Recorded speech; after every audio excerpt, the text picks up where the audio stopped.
Bonjour à toutes et à tous, je suis Valérie Laramette-Allenberg, président de l'Association des journalistes de l'environnement. L'Association des journalistes de l'environnement, la JE et The Over Economy ont le plaisir de vous inviter à participer à la première leçon du cycle de webinaire de l'école d'économie écologique, le 3, le Cube. L'idée de cette école, vous le savez, c'est de montrer, avec les meilleurs spécialistes des sujets que nous allons aborder, qu'une autre économie que celle qui vous est décrite habituellement existe. Une économie qui, pour simplifier, intègre les limites planétaires et les limites sociales.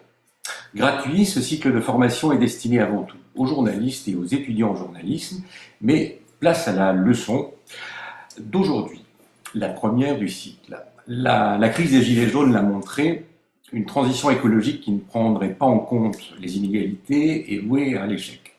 La fin du monde contre la fin du mois, ce slogan a été rabâché euh, des centaines, voire des milliers de fois durant les 2 années qu'a duré la crise des Gilets jaunes, et non sans raison. Alors, comment ces sujets s'articulent-ils et comment les articuler? Aujourd'hui, deux intervenants tenteront de concevoir la rotule qui permettra cette articulation. Antonin Potier est maître de conférences à l'École des hautes études en sciences sociales et chercheur au Centre international de recherche pour l'environnement et le développement, le CIRED, et Amandine Le Breton, qui est ingénieure agronome et qui a piloté, il y a quelques années de cela, la réflexion sur l'agriculture et la politique agricole commune de la Fondation pour la nature et l'homme, et elle dirige aujourd'hui le pacte du pouvoir de vivre. Alors, Antonin Potier, vous êtes économiste et spécialiste des liens entre économie et climat finalement, et puisque c'est de cela dont il est question, peut-on définir simplement une transition écologique juste?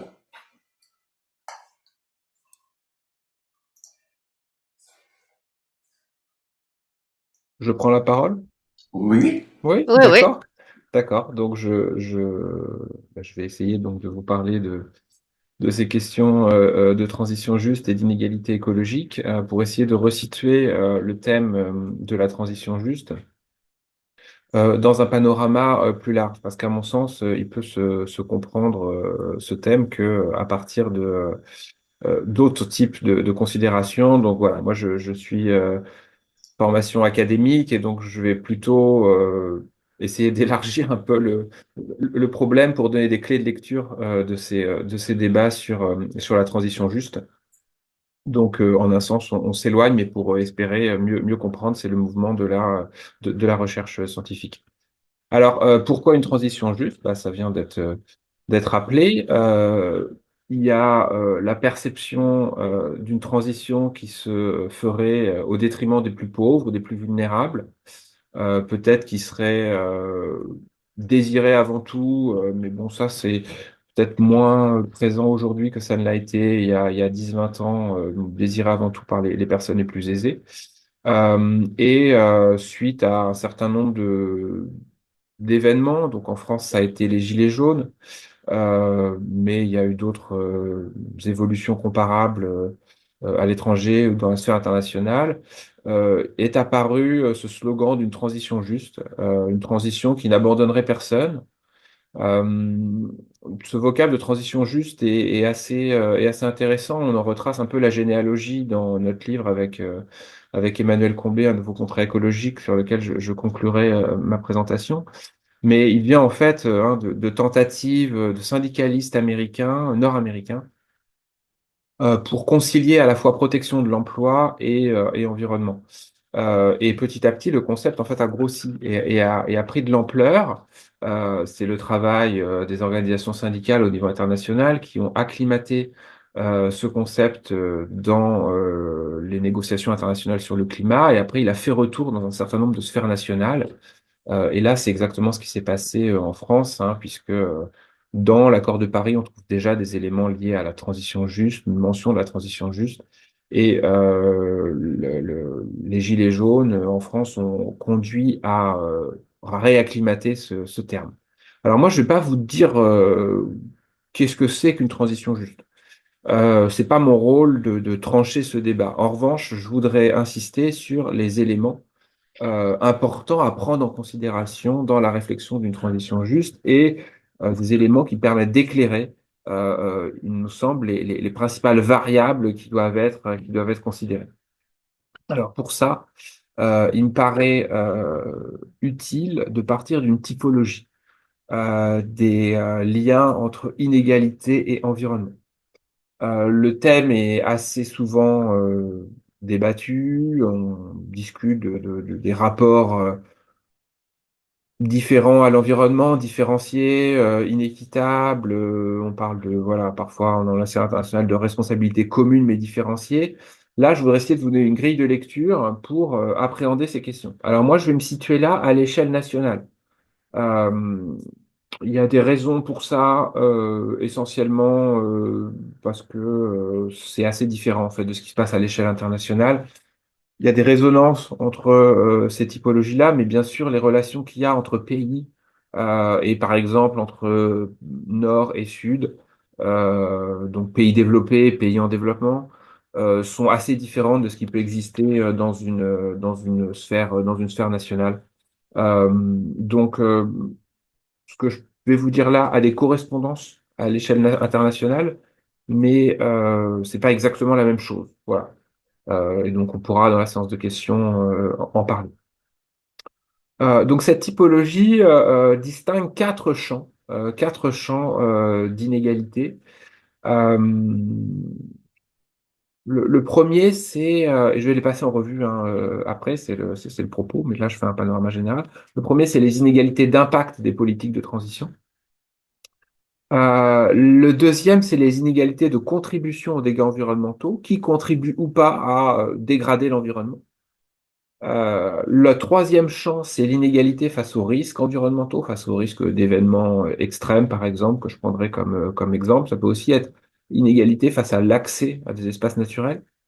Donc là, c'est les inégalités qu'on appelle, au sens strict, inégalités environnementales. C'est celle-ci. Les inégalités de contribution, c'est parfois ce qu'on appelle inégalité écologique, lorsqu'on veut faire une distinction. Et puis, quatrième temps, c'est les inégalités de participation à la définition des politiques environnementales. Donc, on a la première et la quatrième qui sont des inégalités liées aux politiques publiques, la deuxième, donc inégalité de contribution dans la création des problèmes, si on veut, et la troisième, c'est les inégalités face aux problèmes générés par les dégâts environnementaux. La première, bah, bien sûr, ça a été rappelé en introduction, mais on pense tous aux gilets jaunes, avec donc cette perception des politiques publiques de transition qui touchent les classes défavorisées. Euh, alors là, moi, je voudrais un petit peu prendre le temps de reparler de cette séquence des gilets jaunes, parce que il me semble on a une lecture aujourd'hui a posteriori un peu trop rapide, notamment parce que on il est souvent dit que c'est la taxation carbone qui a déclenché le mouvement des Gilets jaunes, ce qui est relativement inexact en fait. C'est plutôt la hausse du carburant qui n'était que marginalement liée à la question de la taxation carbone. Et le mouvement des Gilets jaunes est un mouvement protéiforme, et j'essaierai de vous montrer après pourquoi. Euh, En tout cas, on peut rester sur cette image-là, inégalité d'impact de la transition, ça me semble pas complètement juste que le mouvement des Gilets jaunes soit parfaitement ça. Je suis en train d'écrire un papier sur la genèse du mouvement des Gilets jaunes en montrant les différentes strates, y compris dans le très court terme des événements qui précèdent les actes des Gilets jaunes. Mais bon, vous pouvez retenir ça comme idée. La difficulté pour moi, c'est de ne pas être trop rapide dans l'affirmation qu'une politique de transition aurait nécessairement un impact qui toucherait de manière disproportionnée les plus fragiles, les plus défavorisés. Et donc ça, c'est cette présentation de faire attention aux messages simplificateurs. Sur la question, par exemple, des politiques de transition et donc des politiques de taxation des énergies fossiles, hein, au final, c'est ça à quoi se résumer la taxe carbone. On dit beaucoup, oui, les plus pauvres payent plus de taxation carbone. Ça dépend en fait de la métrique que vous considérez. Le surcoût de la taxation carbone était plus important pour les personnes qui consommaient plus de carburant, et ça, c'est plutôt les personnes les plus aisées. Donc, le coût absolu était bien supérieur pour les plus aisés par rapport aux plus pauvres. En revanche, proportionnellement aux revenus, bon, il y avait effectivement une part plus importante du revenu qui était perdue. Mais là, on voit que la vision relative, proportionnellement au revenu, ou la vision absolue, voilà, change un petit peu les considérations qu'on peut avoir. Par ailleurs, je voudrais rappeler que les politiques de taxation ont des coûts pour les consommateurs qui payent, qui achètent les produits taxés, mais ils ont aussi des bénéfices. Ces bénéfices, c'est les recettes qui sont acquises par l'État. Et la politique publique doit être jugée dans son ensemble. Vous ne pouvez pas juste comparer une politique de taxation carbone en regardant l'effet juste de lever la taxe sans vous interroger sur les effets de redistribuer la taxe, c'est-à-dire quel est l'effet de cette taxe. Et là, on rentre dans des considérations plus générales d'égalité du système fiscal. Et donc, pour nous, il faut penser ensemble la question voilà, de ces politiques avec des politiques plus larges de fiscales, par exemple, ou l'ensemble des politiques publiques. J'en profite aussi parce que là, c'est vraiment le moment hein, aujourd'hui de dire ça. Tout le monde panique avec la hausse des coûts des carburants. On dit voilà, il y a un nouveau choc pétrolier. En même temps, personne n'a voulu augmenter le prix des carburants avant, qui nous aurait permis peut-être de voyer des incitations pour se passer du prix des carburants. Donc, je voudrais quand même rappeler la différence entre une taxe carbone et un choc pétrolier. L'effet sur le prix à la pompe peut être le même si la taxe carbone est très élevée, mais l'effet global est très différent. Le choc pétrolier, ce sont des recettes qui partent à l'étranger donc par les pays exportateurs de pétrole. Hein. Nous, on importe du pétrole. La taxe carbone, ça part dans les caisses de l'État et c'est utilisé. Donc la politique publique, elle, peut être adaptée, c'est-à-dire on peut redistribuer les éléments de politique publique, les recettes de cette politique, ce qu'on peut pas faire avec un choc externe. Hein. Là, le prix du baril qui est à 2 euros, c'est une perte sèche par rapport aux 1,60 que c'était avant la guerre en Iran. Il y a 40 centimes par litre qui sont perdus pour l'économie française. Si on a une politique de taxation, ces 40 centimes vont dans les caisses de l'État et peuvent être utilisés pour faire autre chose, éventuellement pour avoir des mécanismes compensateurs. Donc les politiques de transition, c'est ça mon message, elles ne sont pas par nature euh, défavorables aux plus pauvres. Ça dépend de la manière dont elles sont construites. Et au contraire, on peut trouver des accommodements pour faire en sorte que ces politiques n'impactent pas de manière disproportionnée les plus pauvres, voire leur soient bénéfiques. Hein, tout est une question de dosage entre les différents éléments de cette politique. Là encore, c'est pas le cas quand on a un choc pétrolier comme ce qu'on est en train de vivre. Il y a un second thème qui est l'inégalité de contribution aux dégâts climatiques. Ça fait souvent la une des journaux, notamment en novembre. Généralement, Oxfam sort un rapport et c'est repris dans la presse. Donc là, j'ai pris un titre, 63 milliardaires qui polluent autant que 50% des Français. La bonne notion là à se poser, c'est de se demander qu'est-ce que ça veut dire polluer. Alors, je vais essayer de vous expliquer ça parce que ces inégalités de contribution, elles dépendent véritablement des manières qu'on a de compter ce qu'on appelle les émissions d'une personne. Il y a une pluralité de perspectives possibles sur ce qu'est les émissions. Les émissions, c'est une émission. Par exemple, une émission d'une centrale à charbon, c'est le fait de nombreux acteurs qui sont inégaux, c'est-à-dire chacun ne contribue pas de la même manière à cette émission, mais qui sont interdépendants. Et donc, si vous devez attribuer des émissions, vous devez avoir ce qu'on appelle une convention d'attribution, c'est-à-dire vous devez vous accorder sur comment on va attribuer cette émission à une personne. Je vais prendre un exemple très simple.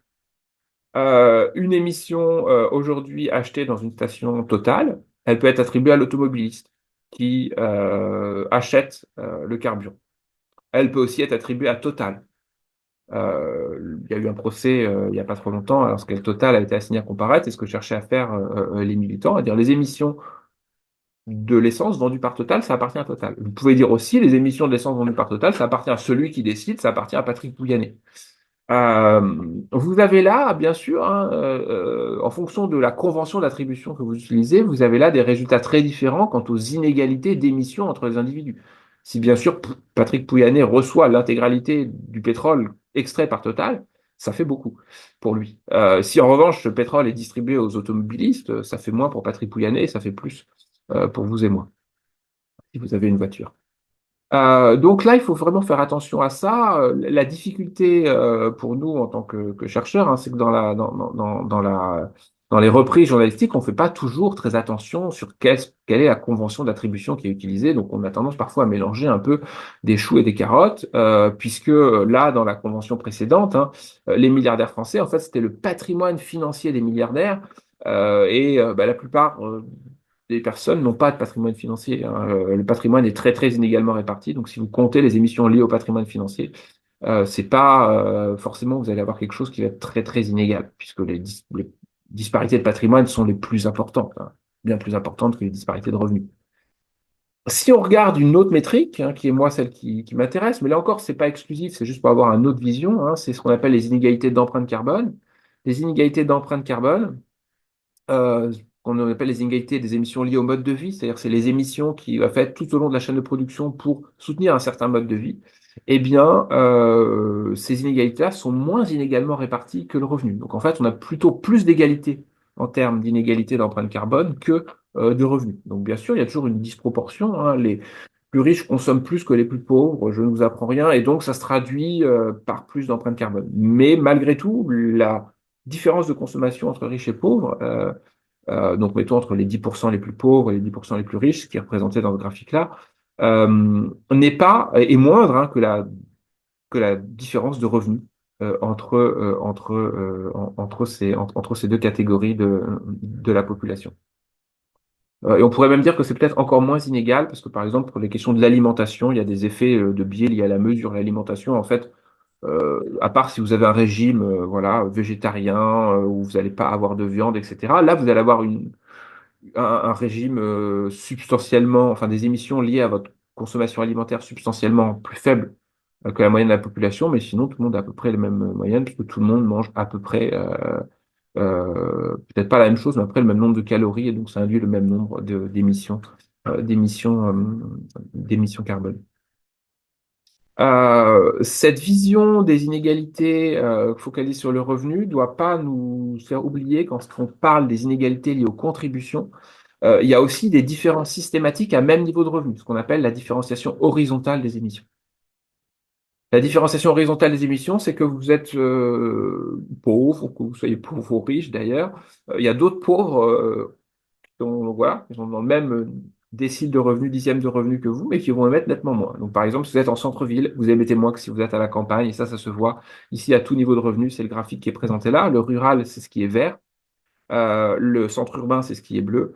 Et vous avez des différences systématiques par dixième de revenu, donc à niveau de vie, si vous voulez, équivalent entre centre urbain et campagne, à tel point que des ménages plutôt aisés des centres urbains émettent moins que des ménages pauvres des centres, enfin des campagnes. Et là, on peut contraster, voilà, une personne qui vit à la campagne, qui prend toujours sa voiture, une maison mal isolée, donc contrasté avec une personne des banlieues urbaines qui est dans un HLM, cet HLM peut avoir été rénové, parce qu'il y a un grand programme efficace, peut se déplacer en transport en commun.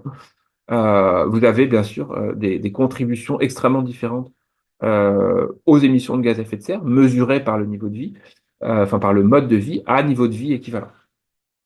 Donc là encore, cette inégalité de contribution, elle est difficile pour moi de savoir ce qu'on doit en retirer, étant donné qu'elle dépend de ces conventions d'attribution et que même s'il y a toujours derrière une notion de responsabilité, cette notion de responsabilité qu'on a derrière l'attribution des émissions correspond pas forcément à nos intuitions morales. Le troisième thème, c'est un thème qui pour moi est moins perceptible dans la couverture. Moi, je vois, hein, mais je peux me tromper des médias, c'est les inégalités face aux risques environnementaux. Vous savez que la grande caractéristique du changement climatique, c'est de multiplier les événements extrêmes de toute nature. Donc là, j'ai pris une photo des inondations récentes en Gironde, donc là, d'il y a un mois, mais ça pourrait être des vagues de chaleur, qui sont difficiles à illustrer. Ça pourrait être voilà, des submersions côtières. Bon, ça peut être toutes sortes de choses. Ces événements, ça c'est le point essentiel, ces événements, la littérature scientifique montre qu'ils ont tendance à toucher euh, d'abord les plus défavorisés. Alors c'est pas tant en fait la plus grande exposition des plus défavorisés, c'est-à-dire la vague de chaleur, tout le monde y a exposé un peu de la même manière, mais plutôt ce qu'on appelle en analyse des risques la plus grande vulnérabilité, c'est-à-dire le fait d'avoir des mécanismes ou pas de se protéger, de faire face à un risque auquel vous êtes exposé. Donc, pour une même vague de chaleur, bah, vous allez avoir des gens qui vont pouvoir faire installer une clim chez eux, ce qui n'est pas très bon d'un point de vue climatique, mais qui pour le confort et le fait de passer cette vague de chaleur va être important, et des gens qui n'en le sont pas, qui éventuellement ne sont pas propriétaires, qui ne peuvent pas faire de travaux d'amélioration de leur maison. Et donc, c'est ça, cette plus grande vulnérabilité. Et donc ça veut dire que le changement climatique et ne pas faire la transition accroît les risques à venir sur les populations les plus défavorisées plus tard, donc dans 25, 30 ans. On aura en France des problèmes qui toucheront les personnes les plus défavorisées parce qu'on ne traite pas la question climatique aujourd'hui et on ne la traite pas depuis longtemps. Alors, à quoi ressemblerait, si on parle de ça, une transition juste? Compte tenu de ces trois champs d'inégalité. À chaque fois, les propositions, en fait, partent plus ou moins de ces trois champs, les inégalités d'impact, les inégalités de contribution, les inégalités face au risque, pour les assembler d'une certaine manière et pour déployer une vision de justice par rapport à ces trois champs. Euh, donc, mettons, il faut faire payer les plus riches parce que c'est eux qui dégradent le plus. Vous voyez, ce genre de choses. Moi, je suis plutôt plus favorable à faire payer les plus riches, mais parce qu'ils ont les capacités de payer, pas forcément parce qu'ils dégradent le plus, comme je vous l'ai dit. Ça me paraît être ce que je mets ici, une impasse conceptuelle, cette question des inégalités de contribution, étant donné l'interdépendance que nous avons dans la création du problème climatique. Pour moi, l'inégalité face aux risques environnementaux doit nous encourager à tenir les risques climatiques. Tenir le risque climatique, c'est éviter des risques futurs aux populations les plus vulnérables euh, d'aujourd'hui, mais encore plus du futur. La question qui doit être traitée pour moi avec le plus d'attention, c'est la question d'inégalité des impacts des politiques de transition. Mais comme je vous l'ai dit, si à partir du moment où on a une politique publique, on a les moyens de, euh, de traiter, cette question, puisque l'État est une grosse machine et on peut jouer à différents niveaux. À partir du moment où on considère que la politique de transition écologique n'est pas simplement une question d'écologie, mais c'est bien une question qui engage complètement une vision de la société, un contrat social, et donc c'est l'ensemble des composantes de ce contrat social qui doivent être revisitées pour aboutir à une vision de transition qui soit juste. Voilà. Donc il s'agit d'élargir en fait la question de la transition à la question de élaborer un contrat social juste. Et alors pour ça, il me semble que la dernière inégalité que j'ai passée sous silence, ce dernier champ est crucial, c'est les inégalités de participation. C'est ceux dont on parle le moins, il me semble, hein, là, dans le débat public et dans la presse, et pourtant, en fait, c'est elle qui est déterminante. La question d'inégalité de participation, ça signifie qui est-ce qui définit les politiques de transition, qui est-ce qui participe à la construction de cette politique. Et bien sûr, il y a la perception qu'il y a une élite perception qui est relativement, enfin, qui n'est pas inexacte, qu'il y a une élite qui participe à la définition des politiques et un certain nombre de personnes qui se sentent exclues de cette définition. Et c'est ça qui génère une partie des tensions. Et si en fait on repense aux gilets jaunes, c'est exactement ça en fait les gilets jaunes. C'est pas autre chose finalement. Et c'est là où je voudrais vous présenter une autre photo des gilets jaunes. J'essaie de retrouver des photos historiques hein, de l'automne 2018. La seule revendication majeure des gilets jaunes, euh, c'est le référendum d'initiative citoyenne.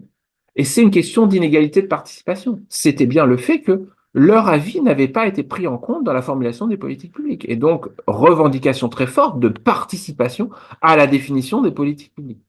c'est la question en fait majeure que soulevait ce mouvement, plus que la question des impacts de la taxation carbone, qui, comme je l'ai dit, en fait, a joué un rôle assez faible. Donc, plutôt que de retenir fin du monde, fin du mois, qui est une opposition pour moi un peu surjouée entre les deux, puisque ça dépend de la manière qu'on a d'articuler voilà, faire en sorte le passage de renchérir le prix des carburants fossiles. Voilà, tout ça est gérable, alors que la question de la participation, là, elle est centrale. Et nous, l'idée qu'on défend avec Emmanuel Combet, donc dans le livre Un nouveau contrat écologique, que je vous invite à consulter, puisqu'on a toute une histoire sur la taxation du carbone, y compris l'épisode des Gilets jaunes que l'on revisite, et des propositions plus larges sur justement comment élaborer un nouveau contrat écologique, un nouveau contrat social écologique, c'est de défendre une transition qu'on appelle concertée. En fait, la bâtir une transition juste, il nous paraît que le plus important est la méthode. C'est une méthode démocratique, donc une méthode qui repose sur l'égalité de participation. Et que la vérité, la véritable difficulté, c'est pas en fait de mettre en œuvre, de planifier, comme on peut l'entendre en insistant sur la planification écologique, c'est d'abord de s'accorder collectivement sur des objectifs. Et pour s'accorder collectivement sur ces objectifs, la dimension procédurale, donc les inégalités de participation à la définition des objectifs, nous paraissent être centrales. C'est pour ça que dans notre propos, et c'est ça qui nous semble être déterminant pour avoir une transition juste, c'est que la transition doit être concertée, c'est-à-dire que les personnes concernées doivent à la fois définir les objectifs de la transition à tous les niveaux, au niveau national, infranational, voire à un niveau ultra-local, et également les moyens de la mettre en œuvre. Concerter, c'est ça, c'est à la fois décider du projet et des moyens de le mettre en œuvre. Et donc cette égalité procédurale, elle nous paraît déterminante pour la conception et la réussite de la transition. Voilà, j'en ai fini avec mon propos et je crois que je repasse la parole à Valérie. Est-ce que je mets le présentation d'Amandine Le Breton? Je vais poursuivre la présentation d'Amandine Les Bretons. D'ailleurs, je n'ai pas rappelé tout à l'heure ce qu'est le pacte de pouvoir de vivre. C'est une coalition qui regroupe aujourd'hui, je crois, 65 ONG, syndicats, fondations, entreprises mutualistes, qui tous ensemble réfléchissent aux moyens et aux méthodes pour faire converger les réponses aux crises climatiques, environnementales, et économiques, sociales et démocratiques. Aurélien vient d'en parler. Alors, selon vous, Amandine, quels sont les nœuds de cette transition écologique et comment les dénouer? Je vais peut-être juste arrêter mon partage et laisser Amandine partager Merci. ou... Oui, c'est ça. Oui. J'ai aussi partagé mes slides. Merci. Hop.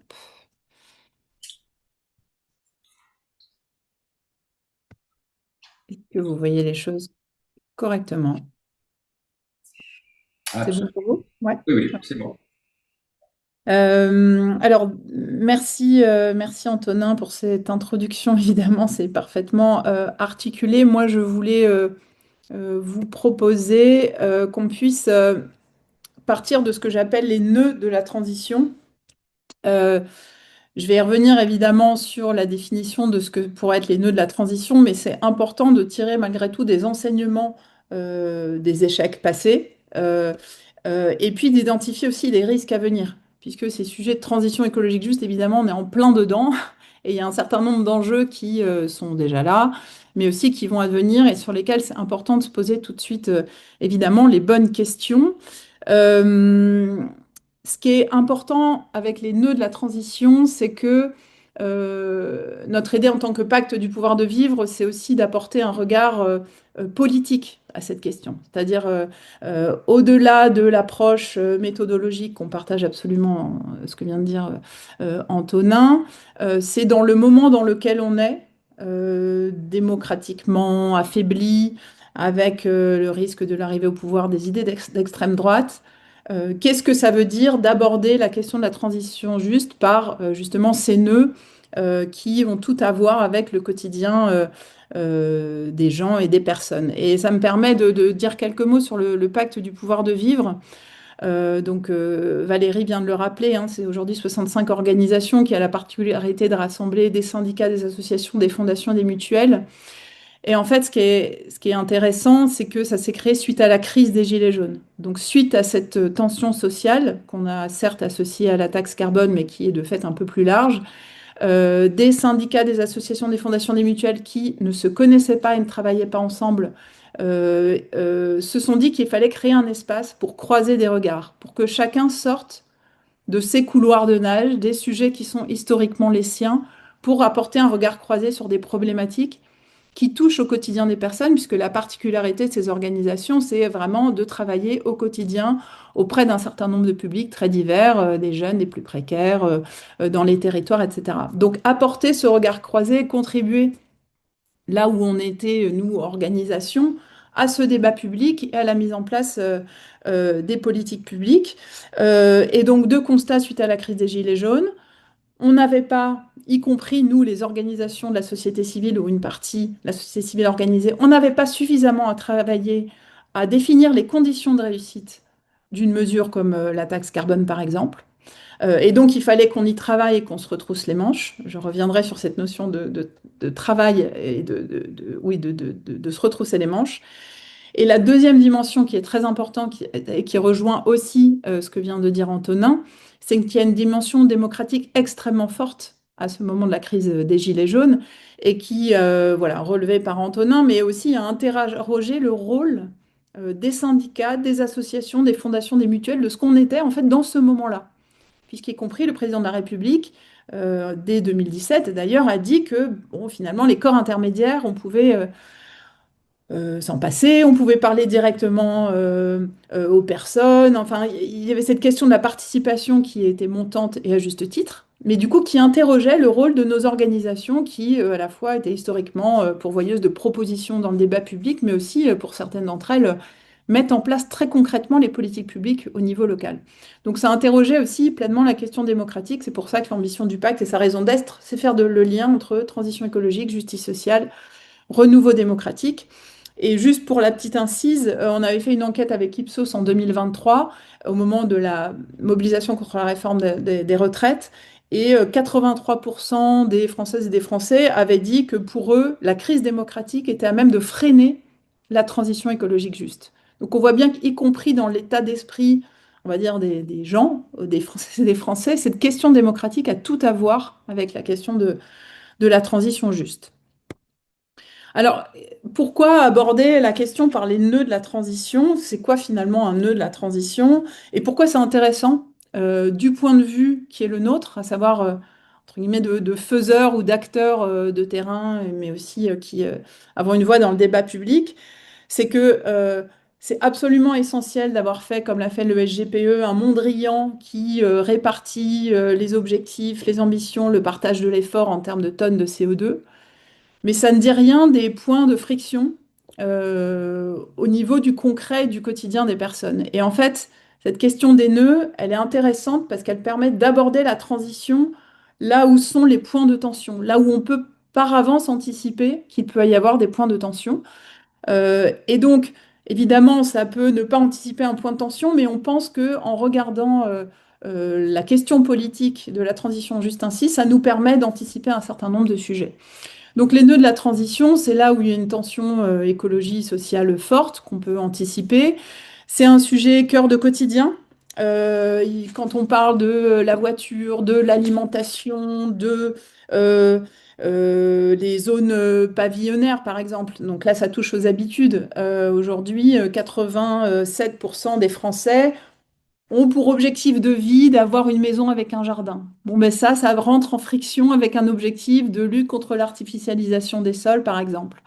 Euh, c'est un sujet ou un enjeu où il y a déjà des fragilités, déjà des inégalités, déjà des injustices, voire des sentiments d'injustice, parce qu'il peut y avoir des injustices ou des fragilités effectives, et puis des sentiments ou des sensations de la part des uns des autres d'être lésés. Antonin évoquait le contrat social, les habitudes, etc. C'est tout ce qui touche aux enjeux du temps long et qui amène à un changement en profondeur de son quotidien et qui vient en friction avec un enjeu, avec un fort enjeu écologique. Et je pense qu'il y a un sujet politique entre la transformation du temps long et cette notion d'urgence écologique qui est là, elle est réelle, mais qu'il faut articuler parce que on a besoin de temps long pour faire changer les habitudes, les infrastructures, le quotidien des gens, et en même temps, il faut agir vite. Et je pense que là, il y a une question profondément politique. L'avant-dernier point, c'est la dimension politique forte, puisqu'on en est dans un moment de polarisation important, politique. Donc on voit bien qu'un nœud de la transition, c'est aussi parfois un prétexte, un outil ou un sujet qui peut accentuer la polarisation du débat public, qui dépasse d'ailleurs bien souvent le sujet même, mais qui ajoute une tension politique au sujet. Et puis le dernier point, c'est, on va dire, une dimension un peu de complexité des problématiques. Quand on aborde un problème, et je vais prendre deux exemples tout à l'heure, comme les zones à faible émission, comme la zéro artificialisation nette ou la question de l'eau, évidemment qu'on adresse une question qui rassemble différents territoires et une articulation des échelles, différentes responsabilités, différents acteurs, etc. Et cette complexité du nœud ajoute à la difficulté politique, évidemment, d'y répondre. Et donc là, moi, mon propos, c'est plutôt d'identifier donc les conditions sociales et politiques de la transition juste par l'exemple, et j'allais dire du point de vue des organisations de la société civile organisée, c'est-à-dire la manière dont on souhaiterait qu'on puisse aborder ces questions de transition juste à hauteur des enjeux du quotidien des femmes et des hommes. Euh, donc je l'évoquais, il y a un certain nombre de conditions sociales et politiques de notre point de vue. Je pense qu'Antonin en a évoqué indirectement quelques-uns, et puis c'est l'objet d'ailleurs de votre ouvrage aussi avec Emmanuel Combet. Mais évidemment, il y a cette question de la volonté politique et du cap clair de l'horizon, de l'objectif qui est absolument essentiel. En ça, bon, les débats sur est-ce qu'il faut des objectifs comme à la COP, etc., je pense qu'ils sont vains, parce qu'on a besoin de cet objectif et de cet horizon. Euh, En revanche, je pense que ce qui manque très clairement, c'est le chemin pour y arriver. Et c'est là où on a besoin du dialogue social et sociétal et de mobiliser toutes les parties prenantes pour construire les étapes de la transition. Et donc, moi, on va dire l'image que j'aime prendre pour répondre à ça, c'est le cap clair, oui, mais quel est notre couloir commun d'action? C'est-à-dire dans quelle voie de passage on se place collectivement pour être certain d'atteindre cet objectif et puis pour être en mesure de donner aussi des objectifs intermédiaires. Je vais prendre un exemple. La fin de vente des véhicules thermiques à horizon 2035, qui avait été mis en place il y a quelques années maintenant et qui est rediscuté d'ailleurs en ce moment. C'est un cap extrêmement clair finalement, qui est clair pour le secteur automobile, qui est clair pour les pouvoirs publics, qui est clair pour les travailleurs, etc. En revanche, il ne dit absolument rien du chemin à emprunter pour chaque citoyen, pour les territoires, pour chaque secteur automobile, pour y arriver. Et en fait, je pense que la plus grande part de l'énergie qu'on doit mettre collectivement pour construire cette transition juste, c'est d'identifier les voies de passage, les points d'étape. Qu'est-ce que ça signifie cet objectif, par exemple, fin de vente des véhicules thermiques à horizon 2035 pour un travailleur du secteur automobile dans la région des Hauts-de-France à 2 ans, à 5 ans, à 10 ans. Voilà. Et c'est tout ça qu'il faut construire et qu'il faut mobiliser pour être certain d'associer un objectif politique souvent clair. Les objectifs politiques sont souvent clairs associés à ces enjeux de transition. En revanche, on n'arrive pas à définir ce chemin point par point, étape par étape et pour tous les acteurs concernés. Et je pense que c'est ça le cœur de la question autour de la transition juste. J'ai mis d'autres éléments aussi, comme le fait qu'on est dans un moment évidemment où il y a beaucoup de com politique. Alors là, quand on parle de construire des chemins et des voies de passage, on parle d'assumer le temps long. On parle d'assumer des espaces où on discute, on négocie, où on partage les objectifs. Euh, et là aussi, je pense qu'il y a un point de friction entre cette com politique de l'instant et cette nécessité de construire dans des espaces hors des postures et hors de la com pure, j'allais dire. Il y a un autre élément qui est l'articulation des politiques publiques. Ça, je pense qu'on peut l'observer, en tout cas sur tous les exemples passés, c'est qu'on a tendance à associer un problème et une solution, ou un problème, un outil, voire deux, peut-être trois, mais sans avoir pensé l'ensemble d'une problématique. On y reviendra sur les ZFE, mais je pense que c'est vraiment ce qui a dysfonctionné principalement. Et puis, un point pour rebondir sur ce que disait Antonin, c'est que euh, l'idée de proposer systématiquement des alternatives aux personnes si elles en ont besoin, ça c'est une priorité, mais assumer qu'il peut y avoir aussi des impasses et répondre à ces impasses. Et ça implique d'un travail dans la dentelle qu'on a souvent du mal à faire. Les graphiques d'Antonin sont intéressants en disant finalement il y a d'autres manières de découper sur les inégalités, les contributions, et je pense qu'on ne regarde pas suffisamment les impacts par catégorie de personnes, etc. Il y a un peu une flemme générale de ne pas vouloir regarder là où il y a des angles morts suffisamment près pour essayer d'y répondre et d'anticiper là où vraiment il peut y avoir des impasses, puisqu'il peut toujours y en avoir. Et je finirai sur cette question du dialogue social et sociétal. Euh, Parce que on entend beaucoup le mot acceptabilité sociale. Moi, je trouve que c'est un mot qui dessert la transition, juste. C'est-à-dire qu'on dit tout quand on parle d'acceptabilité. On dit que on a pensé une politique publique qui s'appliquera et dont on espère qu'elle puisse être acceptée par la population. Et justement, c'est une autre approche de notre point de vue qu'il faut mener. Il va falloir trouver des espaces où on peut co-construire ces solutions et on peut mobiliser la société, y compris les personnes les plus impactées. Et ça nous permettra d'avoir une autre approche qui n'est pas celle descendante d'acceptabilité, mais de vraiment mobilisation de la société en faveur de la transition juste. Alors, je voulais prendre deux exemples parce qu'ils vont nous permettre, je pense, de discuter aussi pour la suite. Et puis, c'est toujours intéressant, y compris à l'aune de la manière dont l'ont perçu les organisations, notamment membres du pacte.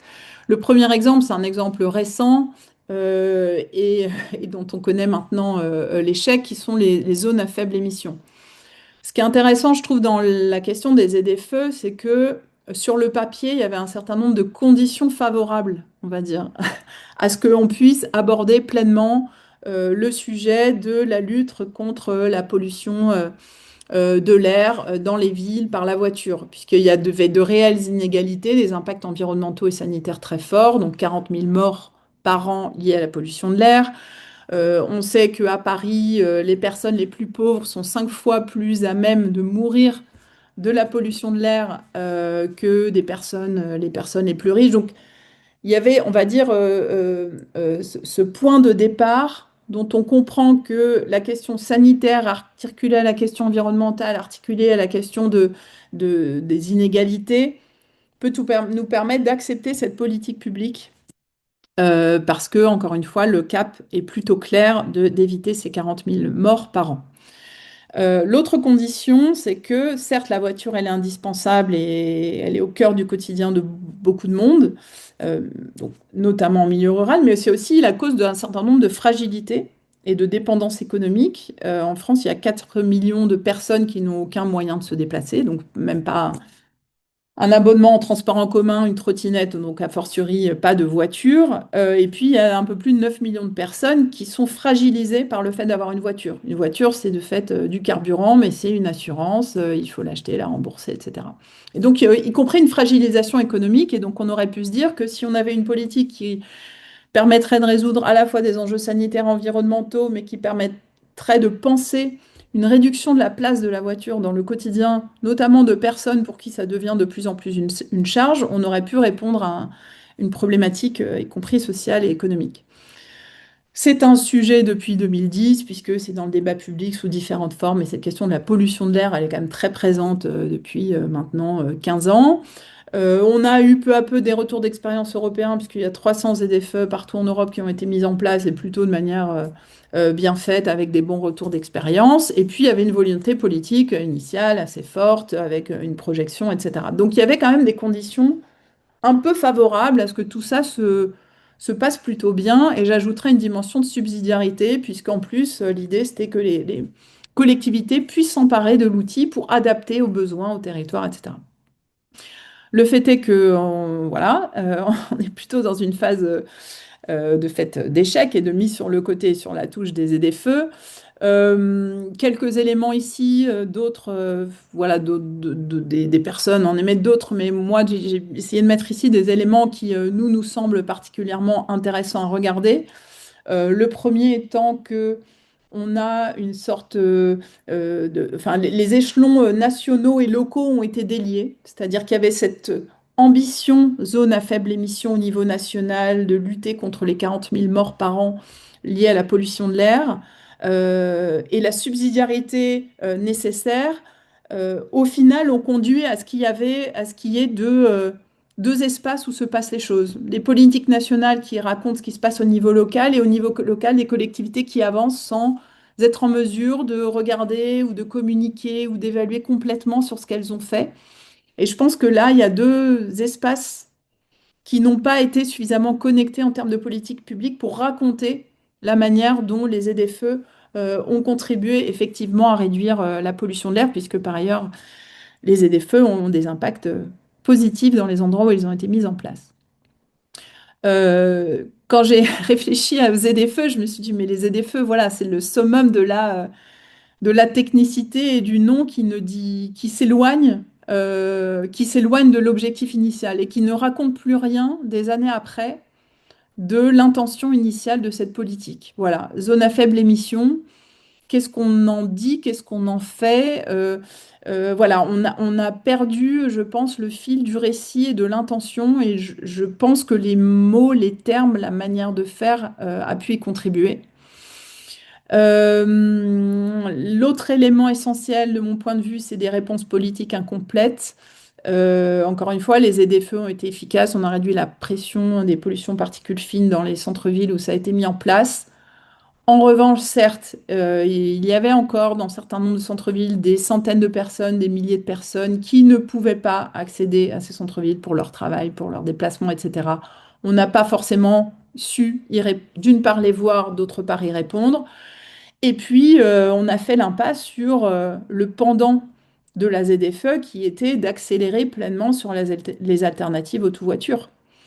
Et donc, les investissements dans les transports en commun, dans les autres modes, dans l'intermodalité ont peiné. Et là, on a eu un pas de temps différencié entre des ZFE qui se sont pleinement engagés et des investissements et des engagements qui n'ont pas été à la mesure peut-être de l'attendu pour répondre aux problèmes et aux impasses. Et puis, il y a le contexte politique global de polarisation qui fait que c'est entre guillemets facile de prendre l'objet voiture, l'objet carburant, etc. pour alimenter des récits visant à polariser, à opposer les uns et les autres, à simplifier le débat public. Et on peut avoir la même approche sur le zéro artificialisation net, par exemple. Le deuxième exemple que je voulais prendre, et je vais essayer de faire vite, mais on pourra en discuter ensuite dans les questions-réponses, c'est celui de la ressource en eau. Euh, Selon moi, c'est vraiment le nœud. Alors, il existe évidemment, on parle déjà de la ressource en eau, mais en fait, c'est le nœud en devenir. C'est-à-dire, s'il y a, à mon sens, un sujet qui peut être l'objet et qui va peut-être l'être de tensions sociales, territoriales, politiques, économiques, c'est le sujet de la ressource en eau, que, à mon avis, on prend avec alors, voilà, là a été annoncé en janvier un moratoire sur, sur la politique de l'eau. Donc, par ailleurs, on prend de la distance, mais je pense qu'on ne prend pas tout à fait collectivement la mesure de ce que ça peut impliquer. Donc, pourquoi c'est un nœud de la transition, cette ressource en eau? D'abord, évidemment, parce que c'est un enjeu au cœur du quotidien, c'est-à-dire des centaines de milliers de personnes ont déjà vécu dès 2022-2023 donc 1000 communes ont connu des ruptures de service ou des restrictions sévères d'usage, selon le Conseil d'analyse économique. 80% du territoire ont connu des limitations d'eau en 2023. Donc c'est une réalité déjà pour des centaines de milliers, des millions de personnes en France. Donc c'est un enjeu du quotidien. La ressource en eau, c'est également un nœud parfait, puisqu'il y a une double complexité qui est souvent abordée en silo. Donc d'abord la question de la disponibilité de la ressource, donc cette carte, et il y en a plein d'autres qui montrent que, encore une fois, il y a une pression hydrique sur un certain nombre de zones en France, donc quasiment la totalité comme vous le voyez. Et donc cette question de la disponibilité de la ressource, elle est évidemment réelle. Mais en fait, elle est à associer avec la question de la qualité de l'eau et l'impact des pollutions diffuses, et notamment de l'agriculture, qui évidemment ouvre aussi des questions en termes d'inégalité, d'accès, etc. Et je pense que donc il y a déjà une complexité de ces deux sujets, mais que par ailleurs ils sont pleinement interconnectés puisqu'on comprend bien que la contamination est encore plus importante sur des masses d'eau plus réduites. Donc en fait, ça s'auto-alimente. Et cette double complexité associée à la complexité du sujet des cycles de l'eau, des petits cycles et des grands cycles, fait que là, il y a tout pour s'y perdre politiquement.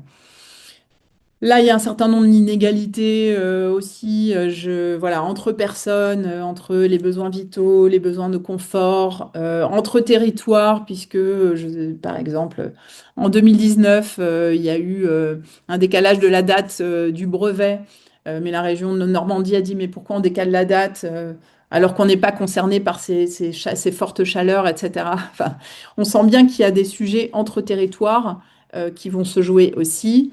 Et puis évidemment, mais ça vous le savez, je pense, il y a des enjeux d'usage très très forts, notamment sur l'eau, puisque donc l'agriculture est la plus grande consommatrice d'eau, avec 62% de consommation, mais elle contribue par la question des redevances et du financement de l'eau à seulement 9%. Et donc là, pourront apparaître aussi des tensions de qui prélève, qui consomme et qui paye, qui sont assez intéressante à regarder et je vous invite à lire le rapport de la Cour des comptes sur le sujet. Sur la question de la démocratie et de la gouvernance, de manière assez évidente, je ne vais pas y passer trop de temps, mais les tensions existent déjà autour des zones de captage, autour des bassines, et donc on voit que ce sont des foyers là qui existent, mais qui pourront raconter une tension, à mon avis, plus importante à l'avenir. La question de l'eau, c'est vraiment, pour le coup, je pense, une question de gestion par crise, puisque quand on a des sécheresses l'été, eh bien, on prend des mesures très concrètes et très rapides. Évidemment, c'est nécessaire.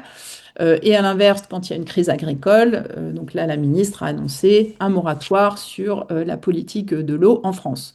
Donc, on voit bien que c'est la gestion du coup par coup, alors même que on sent bien qu'il faut justement de la visibilité et du temps long.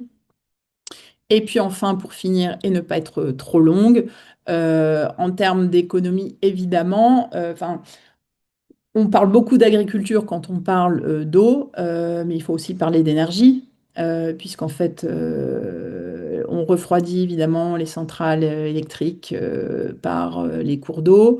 Ben voilà, ça touche un certain nombre de secteurs stratégiques, économiques, qui sont des impensés, à mon avis, de l'approche générale politique.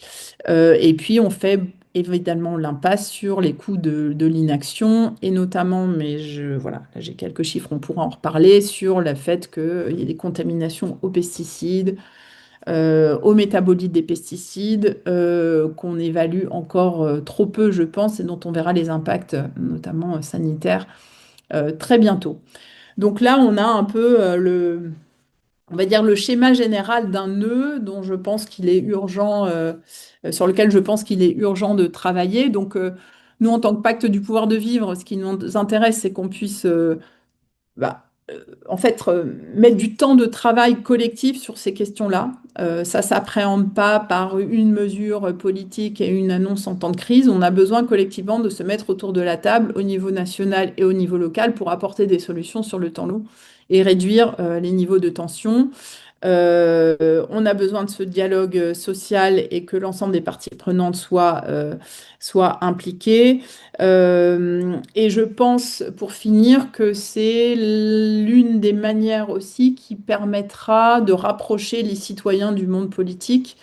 Le CESE avait fait une enquête avec Ipsos qui montrait que 76% des Françaises et des Français pensent que les hommes et femmes politiques sont déconnectés de la réalité de ce qu'ils vivent. Je pense que mettre en place des politiques publiques, et notamment de transition juste, de cette manière-là, par l'approche, par les nœuds et par les enjeux du quotidien, permettrait peut-être de réduire un peu la défiance entre les citoyens et le monde politique. Alors, je crois qu'on va en rester là pour aujourd'hui. Je voulais vous remercier, Amandine, Antonin, d'avoir donné votre temps à l'école d'économie écologique. Merci à vous toutes et tous et Merci. peut-être bon déjeuner. Merci. Merci à tous, au revoir. Au revoir.